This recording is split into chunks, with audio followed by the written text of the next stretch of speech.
This is one of those head-scratching rant slash open mic videos. I'm just going to blab on about amplifier dynamics and the situation I found myself in but didn't know I was in. See, I have been using all 10 speakers on these Fozzy V3 monos, and I remember the day I first put them in and tuned everything, and I felt like, wow, it's like a volcano going off, like a bomb. It's like the dynamics of an orchestral score would just about rip your head off. And it was so visceral and engaging. And then after a while, it was just in the tweeters, because of this Class D chip in here, they would have a rising THD starting in the 5K, and then more in the 10K, then more in the 12K, just going up. So I'll put on some graphs. So I thought I'll just try out some a different topology of amp for the tweeters, and these at the time measured the lowest in THD that was out there, as far as things under 500, which was considerably more than these guys were per unit, even though I'd done some op amp upgrades and stuff. And I could tell that it was better in the treble, and then I just went with another two one day because they're on sale, and put them on the high mids.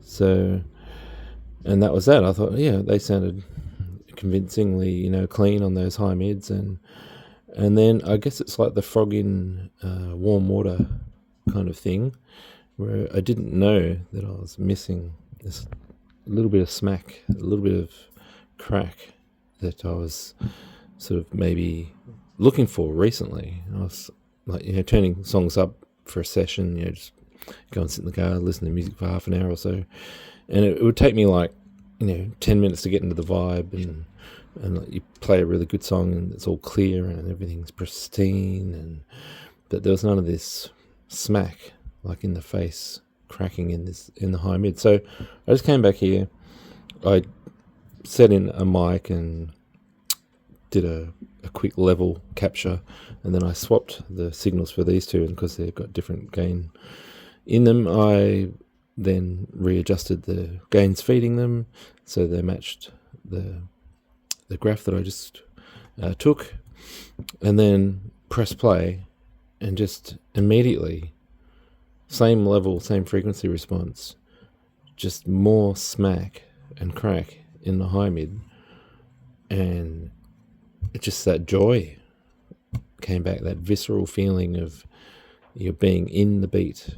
And so after I was aware that I'd come back full circle, I was then listening to this two that I'd swapped to the high mid. So these two went down onto the mid, which is a 6-inch version of one of these.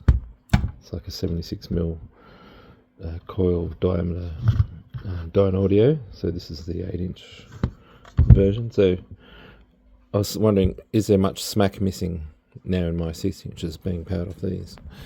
And yeah, you can't really quantify the same kind of smack, but maybe it was more reserved in that 200 to 1K, so a bit more reserved. So at the end of the day, I think I'm going to have to put two more of these back in and take out the high mid situation I had with the B100s.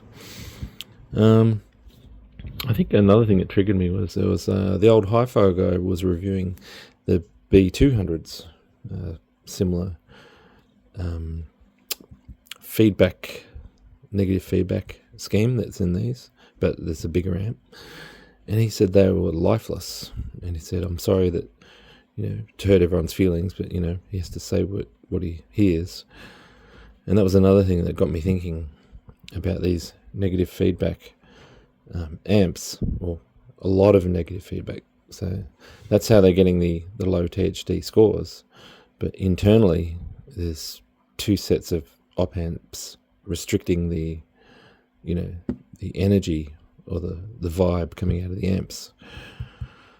So I said it was kind of going to be a bit of a long-winded, soul-searching kind of a video, and it sort of was, and probably still got a lot more questions than answers, and maybe I'll go all 10 Fozzies back onto the tweeters just for a while, just to see, if I can hear that change. So I've been about 48 hours on this swapped situation and liking what I'm hearing just in that high mid.